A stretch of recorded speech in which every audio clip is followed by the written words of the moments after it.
أعوذ بالله من الشيطان الرجيم بسم الله الرحمن الرحيم சூரா அல் ஹஜ் புனித யாத்திரை அப்படிங்கிற அத்தியாயத்துல வசனங்கள் பார்க்கிறோம். 15வது வசனத்தை தொடர்ந்து படிக்கலாம். ரப்பி ஹப்லி ஹிக்மா வல் ஹுக்மி பிஸ்ஸாலிஹீன் ரப்பி இஷ்ரஹ் லி சத்ரி வ யஸ்ஸிர் லி அம்ரி வஹ்லுல் உக்தத்தம் மின் லிசானி யஃப்கஹூ கௌலி. குர்ஆன் எடுத்துரைக்கப்படும் பொழுது அதனை நீங்கள் கருத்தூன்றி செவியேற்கவும் கவனத்தில் எடுத்துக் கொள்ளவும் வேண்டும். நீங்கள் கருணையை அடைந்து. அடுத்து நம்ம 16ஆம் வசனம் படிப்போம் இன்ஷா அல்லாஹ். தொடர்ந்து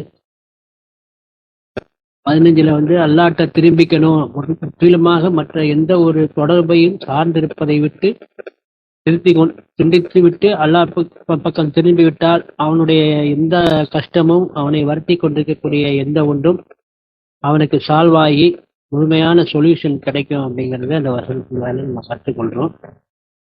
16வது வசனம், நாம் இவ்விதமாக இதிலே மிக தெளிவான வெளிப்பாடுகளையே வெளிப்படுத்தியுள்ளோம்.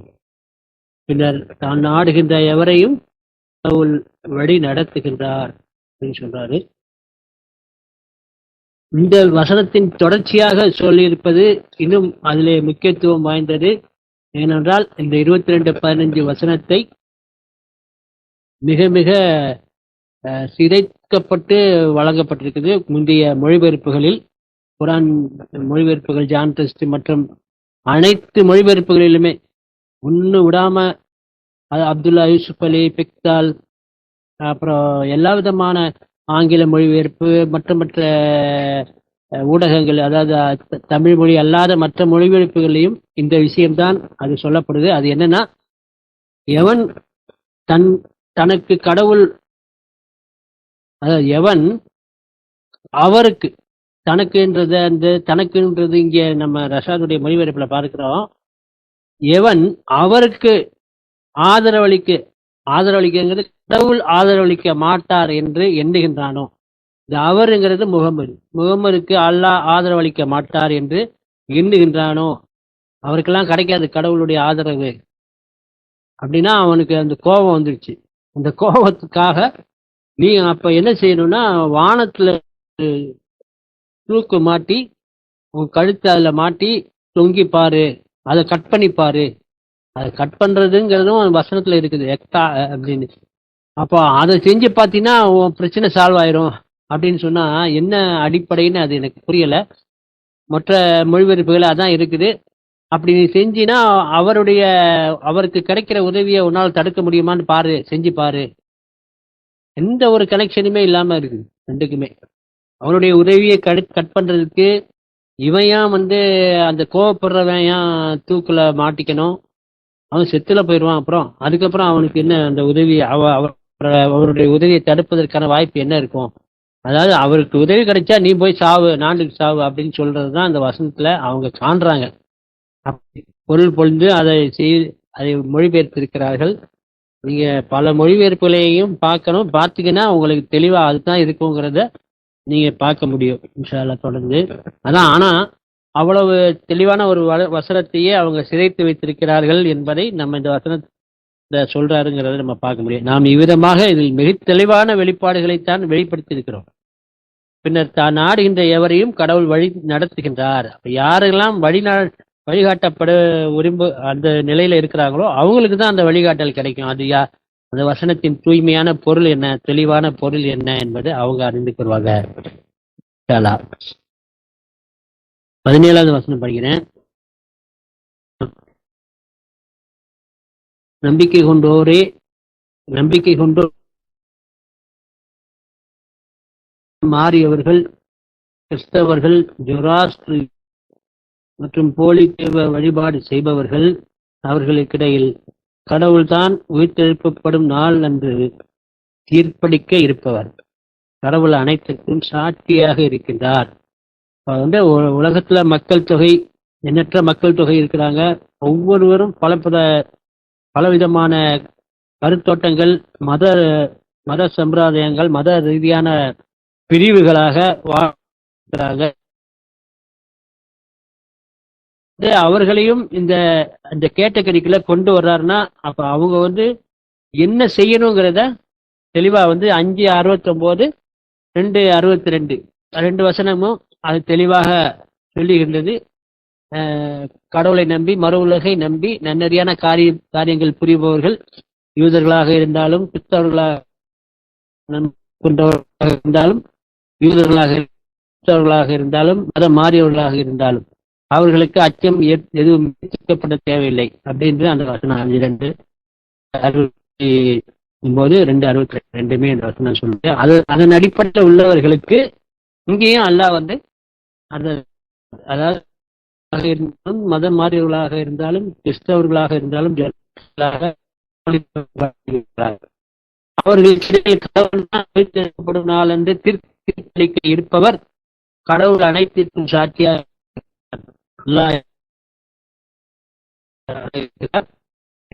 அனைத்து தரப்பினரையும் இதுல உட்பட்டு விடுகின்றார். தீர்ப்பு அவர்களிடத்துலதான் இருக்கு.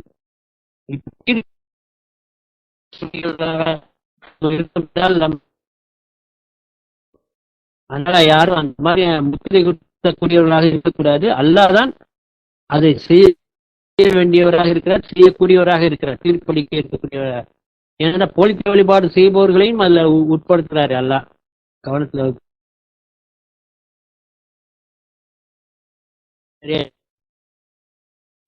கேள்வி கேட்கணும், அது பதில் சொல்லணும், அது சம்பந்தமா தெரிவிக்கணும்னா சொல்லுங்க.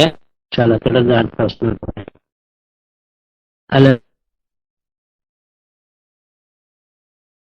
இல்லைங்கிறத நீங்க நோட் பண்ணிக்கீங்க. நோட் பண்ணிட்டு அதை பற்றி யோசிச்சு பாருங்க, அதை வைத்து யோசிச்சு பாருங்க. போலித்தெய்வ வழிபாடு செய்பவர்களுக்குள்ள முகமதியர்களும் அடங்கி விடுகின்றார்கள் என்பதனால் அவர்களையும் இது உட்படுத்தக்கூடியதாக இருக்கும். ஆனால் தீர்ப்பளிக்க இருப்பவருங்கிறத அல்லாஹ் சொல்றாருங்கும் போது நம்ம வந்து நம்ம வெயிட் பண்ணணுமே தவிர நாம முத்திரை குத்தாமல் இருக்க வேண்டும் இன்ஷா அல்லாஹ். அதாவது அவங்க நரகவாசி என்று நாம தீர்ப்பளிக்க கூடாதுங்கிற பாயிண்ட், அந்த பாயிண்ட் தான் நான் சொல்றேன். நரகவாசியாக தீர்ப்பளிக்க இருக்கிறார். 18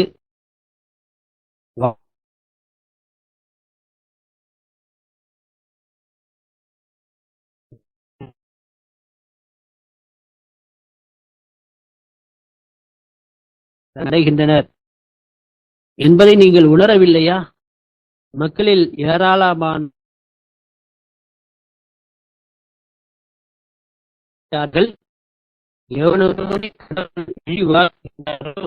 அவனை எவரும் கண்ணியப்படுத்த மாட்டார். ஒவ்வொன்றும் கடவுளின் நாட்டத்திற்கு ஒப்பவே உள்ளது. அனைத்தும் கடவுளுடைய திருநாட்டத்திற்கு ஒப்பதான் இருக்கின்றது. அதான் இங்க இல்லையா என்பதை நீங்கள் உணரவில்லையா?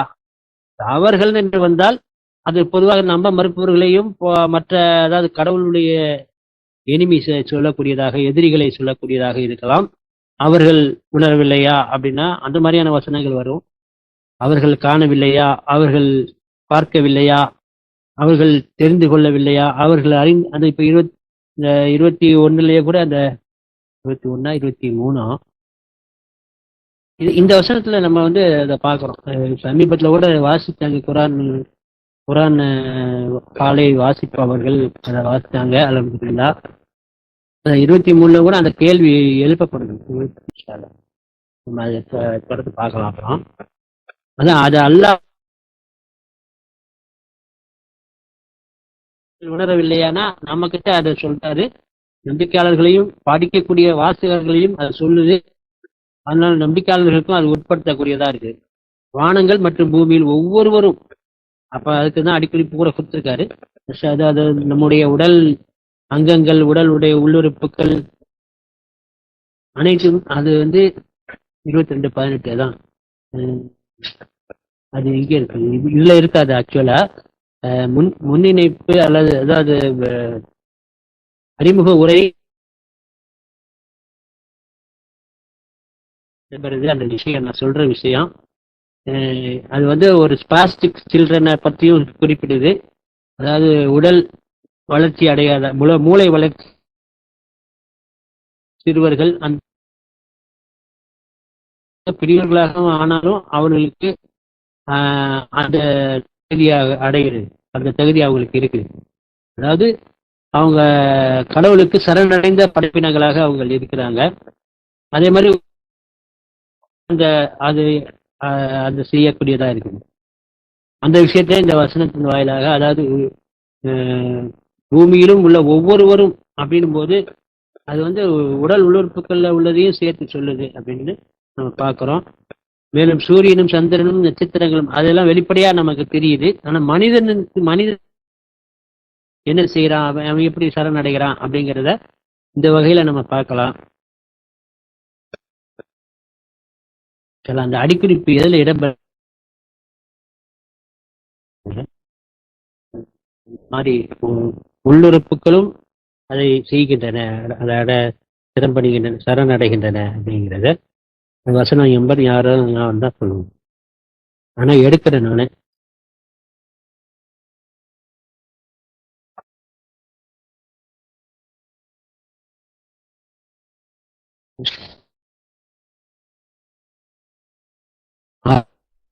ஆறு 100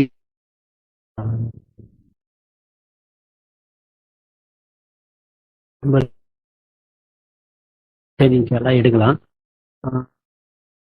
இதுல நம்ம பார்க்கிறது, இவை அனைத்தும் சரணடைகின்றன என்பதை நீங்கள் உணரவில்லையா அப்படின்னு நம்மளை கேட்கும்போது, அது எப்படி அதனுடைய செயல்பாடு எப்படி, அதாவது சூரியன் ஒரு ஒவ்வொரு நாளும் அதனுடைய சூரிய அஸ்தமனம், சூரிய உதயம் அதெல்லாம் மாறாமல் நிகழ்ந்து கொண்டிருக்கிறது. அதனுடைய திசையும் கிழக்கில் உதித்து, இன்னைக்கு ஜும்மாவில் கூட சொல்லியிருந்தாரு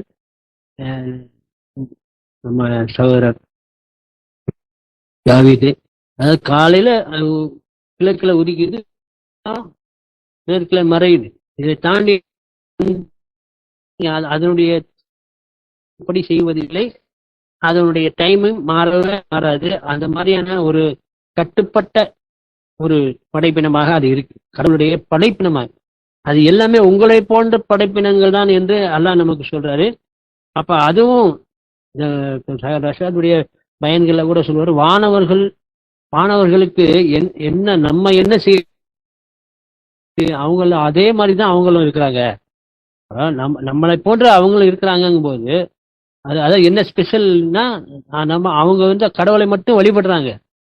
ஆனா அதே இடத்துல இருக்கக்கூடிய நாம என்ன செய்யறோம்னா, கடவுளுக்கு வழிபாடு செய்யாமல், நாமன்னா நம்பிக்கையாளர்களை சொல்லவில்லை, மக்களை சொல்றேன், பொது மனிதர்களை சொல்றேன். அவங்க என்ன செய்யறாங்கன்னா, அவரை மட்டும் துதிக்காமல் அவருடன் போட்டியாளர்களை. ஆனா அதே மாதிரிதான் மாணவர்களும் அந்த ஃப்ரீடம்ல தான் இருக்காங்க. அவங்கள கட்டாய அவர்களை துதிக்க சொல்லவில்லை, கட்டாயப்படுத்தி அவர்களை வழிபாடு செய்ய சொல்லவில்லை. அவர்கள் சுதந்திரமாக இருக்கிறார்கள். நம்ம எப்படி சுதந்திரமாக இருக்கிறோமோ அதே மாதிரி அவங்களும் இருக்கிறாங்க. ஆனா அவங்க வழிபாடு செய்யறாங்க, கடவுளுக்கு வழிபாடு செய்கிறார்கள், அவரை துதிக்கிறார்கள். நம்ம என்ன செய்யறாங்க, நாமன்றா மனிதர்கள் என்ன செய்யறாங்கன்னா, அதுக்கு மாறான விஷயங்களை மாறி செய்கின்றார்கள், மாற்றமாக செய்து கொண்டு.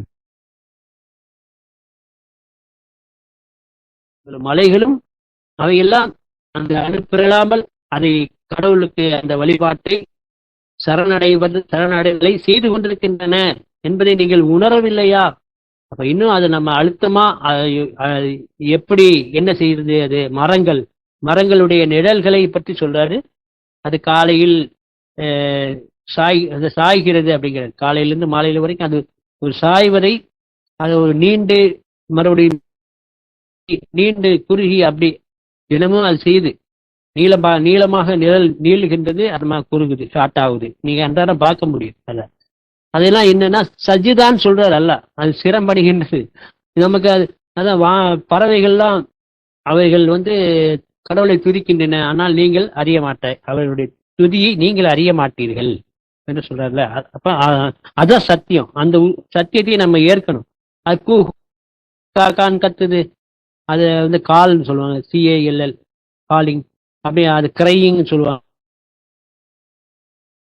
சத்தம் மட்டுமல்ல, அது கடவுளை துதிக்கின்றது. ஒரு சின்ன சத்தம் கேட்டாலும் குச்சி முச்சு நைட்ல எல்லாம் எங்க வீட்டு பக்கத்துல ஒரு லவ் பேர்ட்ஸ் கத்திக்கிட்டே இருக்கும். ஏன்னா கத்திக்கிட்டு இருக்குன்னு நம்ம அதை நினைக்காம அல்லாஹ் துதிக்குது அப்படின்னு நினைக்கணும். ஏன்னா அதைத்தான் செய்யும். அது அது பயங்கரமா திரண்டு இடி பயங்கரமா கடபட கடபட சத்தம் இருக்குது. உடனே பயமாகவும் இருக்குது, இதாகவும் இருக்குது. ஆனாலும் அது அல்லாஹ்வை துதிக்குது. அந்த எண்ணம் நமக்கு இருக்குதா? அது அல்லாஹ்வை துதிச்சுக்கிட்டு. நாம அல்லாஹ்வை துதிக்காம இருந்து கொடுக்க கூடாது. துதிக்கணும், நம்மளும் துதிக்கணும். அதோடு சேர்ந்து நானும் சுப்ஹானல்லாஹ் அல்ஹம்துலில்லாஹ் சொல்றேன். அல்லாஹ்வுடைய கிருபையில அந்த அந்த பாக்கியத்தை நம்ம பெற வேண்டும் இன்ஷா அல்லாஹ். தொடர்ந்து அந்த அந்த மாதிரியான எண்ணங்கள் நமக்கு விலங்குகள் அது எப்படி துதிக்கிற கடவுளை, மரங்கள் அதை சொல்றாரு அல்லாஹ் குர்ஆன்லயே, அதனுடைய நிழல் நீண்டு பற்றி சொல்றாரு. மலைகள் அல்லாஹ் சுலைமானை பற்றி சொல்லும்போது, தாவூதை பற்றி சொல்லும்போது தாவூதுடன் சேர்ந்து மலைகளும் அல்லாஹ்வை துதித்தன என்று சொல்றாருல்ல. அது எப்படி அது எதிரொலிக்குது, அல்லது ஏதோ ஒரு வகையில அது துதிக்கின, சேர்ந்து துதிக்குது. பறவைகளும் மலைகளும் தாவூதுடன் சேர்ந்து அல்லாஹ்வை துதிச்சது. அதெல்லாம் நம்ம சிந்திச்சு பார்க்கணும்.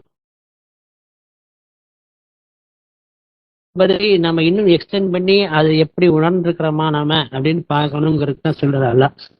மக்களில் ஏராளமான மற்றவர்கள் அழிவுக்கு ஆட்பட்டு விட்டார்கள். எவன் ஒருவனை கடவுள் இழிவாக்கு அவனை எவரும் கண்ணியப்படுத்த மாட்டார். அல்லாஹ் 3:26 சொல்றாரு, கண்ணியத்தை வழங்குபவரும் கண்ணியத்தை எடுத்து விடுபவரும் அவரே.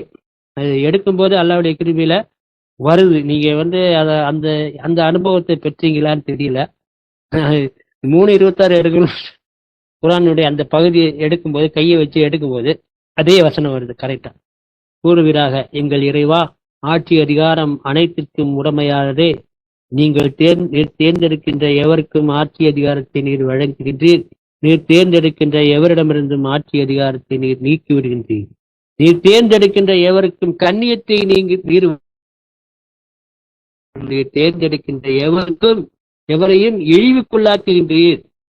வாழ்வாதாரங்கள் அனைத்தும் உடைய கரங்களிலே உள்ளது இருக்கின்றீர். நம்ம அல்லாஹ்தான் அந்த அனைத்து விஷயங்களையும் செய்யக்கூடியவராக, நடத்தக்கூடியவராக இருக்கிறார். அவர் கையிலே எல்லாமே இருக்கு. நலவுகள் கயிர், நல்லவைகள் அனைத்தும் உம்முடைய கரை, வாழ்வாதாரங்கள் அனைத்தும் உம்முடைய கரங்களிலே இருக்கின்றன. நீர் சர்வ சக்தியுடையவராக இருக்கின்றீர் என்று அதான் அந்த துதிப்பு, அல்லாஹ்வை துதிக்கிறதுக்கான சொற்கள் தான் இது. இந்த அரபியில கூட அதை ஈஸியா மனப்பாடம் பண்ணிடலாம். இன்ஷா அல்லாஹ் தொடர்ந்து இந்த 19க்கு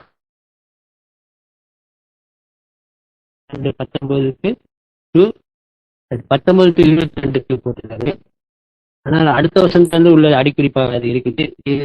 இந்த 18க்குரிய விஷயம் அறிமுக உரையிலேயே இடம்பெறுது. அதை நான் சொல்ல, சூரியன், சந்திரன், விண்மீன்கள், மலைகள், மரங்கள், பிராணிகள் மற்றும் மனிதர்கள் ஏராளமானோர் என விதிக்கப்பட்டுள்ளனர். இந்த மொழிபெயர்ப்பு நம்ம குர்ஆன் முழுக்க இருக்கக்கூடிய 22ஆம் அத்தியாயத்தில் இடம்பெறக்கூடியதை விட 55ஆம் அத்தியாயம் 6வது வசனத்திலையும் நட்சத்திரங்களும் மரங்களும் சிரமப்படுகின்றன. இதுலயே அந்த விஷயம் இது. அவர் சிரமப்படுகின்றன என்பதை சொல்லி அதை சொல்றாரு. அதை பற்றிய ஒரு குறிப்பு கொடுத்திருக்காரு. சொல்ல அது எதுன்னு பார்க்கலாம். அது இன்னைக்கு எடுக்க முடியல, சாரி. பிளாஸ்டிக் சில்ட்ரன், அதாவது மூளை வளர்ச்சியை அடையாத அந்த குழந்தைகள் இந்த வகையில வர்றாங்க. இந்த ஏராளமான மனிதர்கள் போட்டிருக்காருல, அந்த வகையில அவங்க வர்றதுனால அவங்க சோனத்துக்குரியவர்களாக இருக்கிறார்கள். அவர்களுக்கு தண்டனை இல்லை என்பதை பார்க்கிறோம். 22ஆம் அத்தியாயத்தின் வசனத்துல அதை அல்லாஹ் தான் கண்ணியப்படுத்தக்கூடியவராக இருக்கிறார், அல்லாஹ் தான் இழிவுக்குள்ளாக்க இருக்கிறார் என்பதை நம்ம பார்க்கிறோம். கடவுளின் நாட்டத்திற்கு ஒப்பவே ஒவ்வொன்றும் உள்ளது. அதை தாண்டி எதுவுமே இல்லை. அல்லாஹ்வுடைய திரு நாட்டப்படியை தவிர சுயமாக எந்த விஷயமும் நடைபெறுவது எந்த சக்தியும் இல்லை. யாரும் எந்த தீமையும் இழைக்க முடியாது, நன்மையும் கொடுக்க முடியாது. அதுதான் அது கடவுளுடைய நாட்டம்தான். அது மிகைத்திருக்கக்கூடியதாக இருக்கும். அதை தாண்டி யாரும் தீங்கு செய்துவிட முடியாது, அவங்களுக்கே கூட தீங்கு செய்து கொள்ள முடியாது. அதான் நம்ம உறுதியாக புரிந்து கொள்ள வேண்டிய விஷயமா இருக்கிறது. அதான் நம்ம சொல்றது, ஒவ்வொன்றும் அல்லாஹ் நடத்துறாருங்கும் போது சில பேர் அந்த பழமொழியை ஒன்று சொல்லுவாங்க, டிஸ்போசஸ். மனிதன் வந்து அதை துவக்குகிறான், ஏதாவது செய்யணும்னு நினைக்கிறான். ஆனா கடவுள் அதை செய்யாமல் தடுத்து விடுகின்றார். அதாவது காட் டிஸ்போசஸ். டிஸ்போசஸ்னா தள்ளி விட்டுறது, தள்ளி விட்டுறது, அதெல்லாம் நடக்காது அப்படிங்கிறது.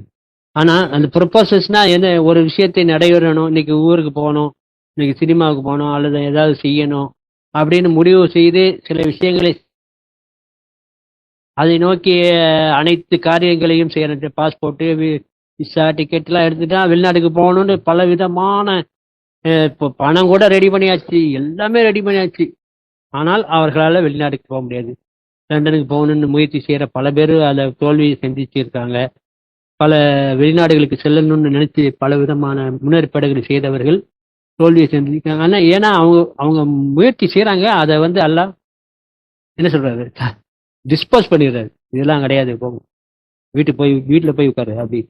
ஆனா அதை அந்த ஏற்பாடு செய்யறதுக்கு அவங்க முயற்சி செய்யறாங்களா, அதையும் அல்லாதான் ஏற்பாடு. அதை தான் சொல்றேன்னா, காட் ப்ரொபோசஸ், காட் டிஸ்போசஸ். கடவுள் தான் அதற்கான, நீ அப்படி செஞ்சு பாரு, ஆனா அது உனக்கு நடக்கல பத்தியா, அப்படி அது காட்டுறாரு. God proposes, God disposes. அவர் நாட்டப்படி தான் அனைத்துமே. அதனால நம்ம வந்து வருத்தப்பட்டுட்டு உட்காரக்கூடாது. நம்ம இவ்வளவு முயற்சி செஞ்சோமே, எனக்கு கிடைக்கலையே, நான் இவ்வளவு நாள் இந்த வேலையை பார்க்கறதுக்கு இவ்வளவு கஷ்டப்பட்டு போனானே, ஒரு பைசா மிச்சம் இல்லையே, இவ்வளவு பெரிய வியாபாரத்தை ஆரம்பிச்சேனே, இப்படி நஷ்டமா போச்சே. அது வந்து கடவுளையும் பழி சொல்ல முடியாது. அங்கே அதுக்கான சோதனையை தாங்கி, சோதனையை ஏற்றுக்கொண்டு, நான் தான் வந்திருக்கிறேன், நான் தான், நீ என்னை செஞ்சு பாருங்க, நான் செஞ்சு முடிச்சு காட்டுறேன். அதுக்கு தான் இப்போ ஒரு உதாரணத்துக்கு ஒரு ஹை ஜம்ப் இருக்குன்னு வைங்களேன். ஹை ஜம்பில் ஒரு 10 சரி ஒரு 2 அடி தாண்டி நான் காட்டுறேன், எனக்கு வச்சு காட்டுங்க, அந்த கம்பை வைங்க, நான் வச்சு தாண்டுறேன் அப்படின்னா, கம்பை வைக்கிறது அவருடைய வேலை தானே, கடவுள் தான் அதை செய்கிறார். அதை நீ தாண்ட முடியலை, விழுந்துட்ட அப்படின்னா, ஏன் இப்படி என்னை தள்ளி விட்டுட்டீங்க அப்படின்னு சொல்ல முடியுமா? இவ்வளோ உயரத்தை வச்சுட்டீங்களே, நான் 2 அடி தாண்டவே முடியாது, என்னால் 1 அடி தான் தாண்ட முடியும் அப்படின்னு சொல்லி அங்கே சண்டையெல்லாம் போட முடியாது. சொன்னதே நான் தான். 2 அடிக்கு மேலே 3 அடி 4 அடி அதெல்லாம் நான் கூட்டிகிட்டே போகும்போது அதை ஏற்றுக்கொண்டு நானும் செய்கிறேன், அது செய்யணும்னு விரும்புகிறேன்.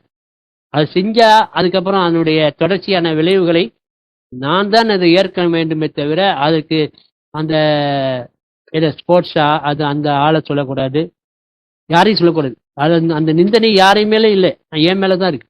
நான் தான் ஏற்றுக்கொண்டு செய்தேன். அதைத்தான் அல்லாஹ் வந்து என்கிட்ட வந்து கேட்டுட்டு தான் செய்கிறார். நீ இந்த சோதனையை ஏற்கிறாயா? அதான் நம்ம 33வது அத்தியாயம் 72ல அமானத்தை வைத்தார் அப்படின்னு சொல்றது இருக்குல்ல, அந்த சோதனை தான் அது. முழுக்க முழுக்க அதெல்லாம் வந்து நம்மளாக ஏற்றுக்கொண்ட, விருப்பத்தோடு ஏற்றுக்கொண்ட அந்த விஷயம்தான். 33:72 நம்ம தேர்ந்தெடுக்கும் சுதந்திரம் என்ற உபதலைப்பில் பார்க்குறோம். அதுல மலைகளுக்கும் தேர்ந்தெடுக்கும் சுதந்திரம் என்னும் பொறுப்பை நாம் முன்வைத்தோம், ஆனால் அவை சுமைந்து கொள்ள மறுத்தன. இந்த டிஸ்டிங்ஷன் பாருங்க, கரெக்டா காட்டுற அந்த விஷயம், டிஸ்டிங்ஷன்.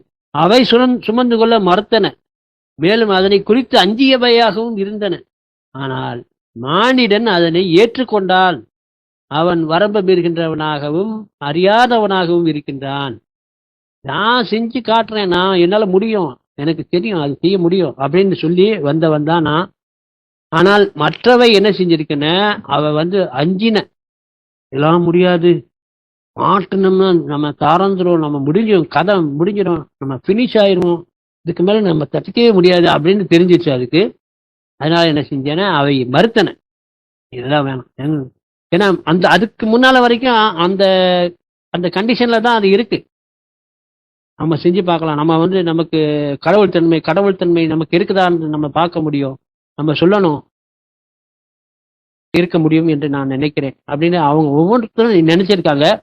சாத்தான் தான் அதனை தூண்டியவனாக, துவக்கியவனாக இருக்கிறான். அவன் சொன்னதை ஏற்றுக்கொண்டு நாம் அனைவரும் இந்த மலைகள் மரங்கள் அனைத்துமே என்ன செஞ்சிருக்கோம், சூப்பர், நல்லா செய்யலாமே, கடவுள் மட்டும்தான் கடவுளா இருக்க முடியுமா, நம்மளுக்கும் முடியும் அப்படின்னு சொல்லி நெஞ்சை நிமித்திட்டு வந்தவன்.